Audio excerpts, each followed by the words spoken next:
big mistake is to call each other mom or dad, but you don't want to go, Mom, do you want to go? We do that. I mean, we do that. You're right. We should really be careful of that. It's a little, because you don't want to have sex with your mom. Do you? You don't, do you? I'll retract that statement. Yeah, please. I'll ask the questions here.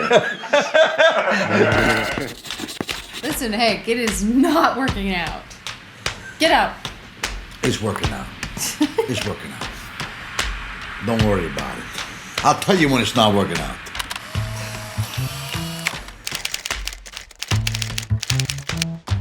Our big one that we've always disagreed on is food. Okay. Because that's a tough one, getting him to eat everything. One of the biggest arguments we've ever had in our lives, circumcised or not. Oh, yeah. Right? And I was like, yes. Because, like father, like son. Did you ever disagree with Monica about how to handle a situation, how to raise them? Yes. What do you do with that? You keep remember? quiet if you want to continue. You gotta fight your battles. I mean, minor stuff. Well, like what? Should they eat jellyfish or not or something? I don't know. Really? Should they eat jellyfish or not? That's minor. I know. Who cares? I'm confused by all of this.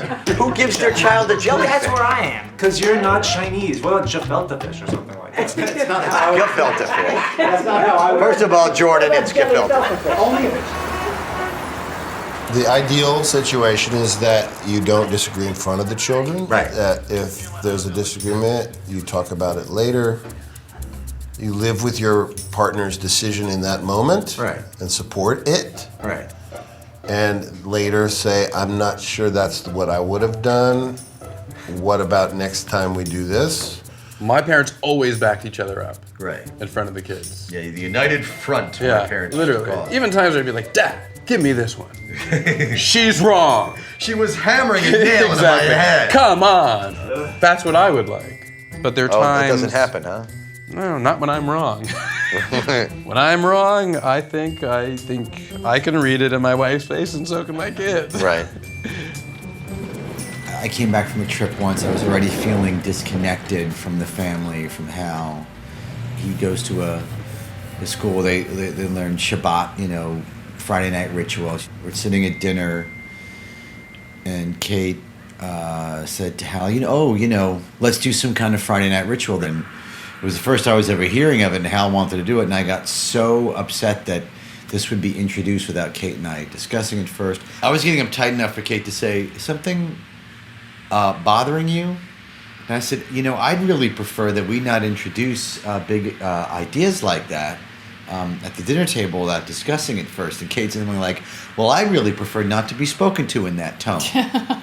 This is with Hal sitting where I'm sitting and us on either side here. And I was like, oh, okay, this is interesting. That was a bad moment.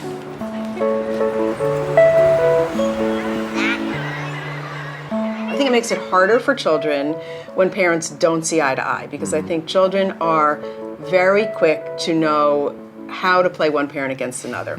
A child will do it when the parent is clear and consistent. Right. And where the parents are unified. If the parents are fighting about it, the child knows that, and they get right in there and start to play the angles. The problem is this. We have a small home. So if we want to have that, let's disagree privately, it's literally like, we'll be back in a minute. And we run into the garage and Right. And the kids out there so they're disagreeing about there's just no place to hide. Pardon us, and you walk into a closet and start discussing things. Both the kids went through that phase of boundary testing where they would try to play one off the other, Totally. They would ask Mom, can I do this? And Mom would say no, and then they would find an opportunity as soon as possible to go, hey Dad, what do you think if I did this? And I go, yeah, I think so. That sounds okay. It's pretty reasonable. It's already happened to me. Yeah. That's the one thing that drove Xander crazy and led to a lot of his tantrums too. He had been great all day, and Susie had told him he could do, I forget what he could, watch something on TV. He comes home and I tell him no, and he melts down. At which point then I called Susie up and I'm like, did you tell him that he could do this? And she goes, yes. And I'm like, okay, I need to know that. When we disagree as to how to handle like a policy with him, or what we'll do is talk it out and try to reach some resolution. And also, you know, I think we get help from people. We seek answers outside of our own opinions. We call information and then we talk about the information and what's going to work best for us and our family. Then often what we decide on working doesn't seem to work so well. And we try something else. You have to adjust.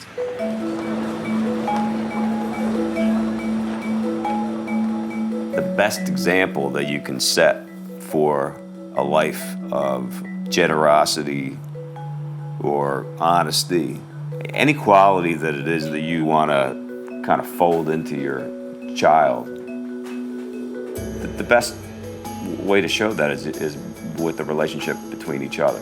Leo Buscaglia, he was a self-help guy. He was asked by a man, he says, I'm going to be a father. What's the best thing I can do as a father? And he said, love the mother. When you take those vacations, it reminds you of like the coupleship that you have outside. You're not just parents. Right. You know, you're a loving partnership and you can go enjoy each other's presence. Which is one of the traps of being parents, even good parents. Yeah. Those are the starting points of things and then pretty soon, you know, you're not going out anymore.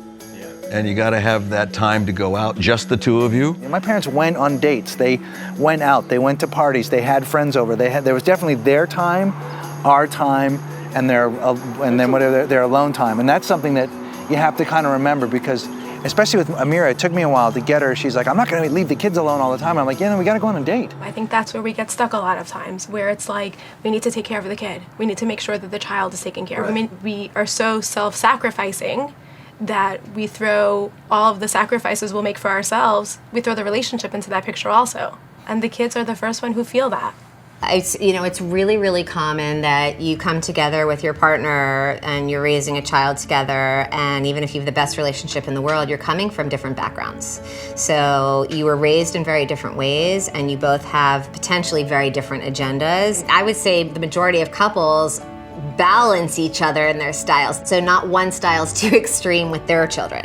So it's having that communication. If you guys really disagree on something and you feel like it's religion or it's something that really will impact him or you feel strongly about, it's compromise, right? I mean, there's certain things we have to compromise and other things that we feel like we don't. So we can be both intelligent and have different opinions. We're not exactly the same. As much as you can, you want to be on the same page.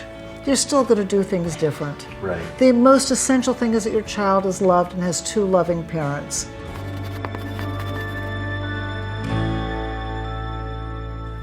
Listen, I find that it's very unromantic, but as a parent, you have to just schedule everything. I mean, if you don't really make the time, and I do mean everything, you know what I'm saying? And we're not kidding. I mean, it's if you don't schedule the time for each other, intimate time, both conversationally and otherwise, then it's not gonna happen. We call it meditation time. Why are you drinking your water? I don't know, it just seems right.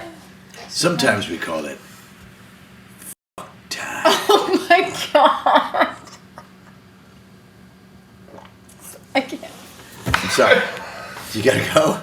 Well, doesn't matter now because I've just ended my marriage. Pretty much, I've lost her. Was there like a toughest age or phase that you felt like, was there a time that you were like, oh God? I would say from 1 to 15, horrible. You know, for 3 months, you might have a child and be like, this one is just crazy. This one is just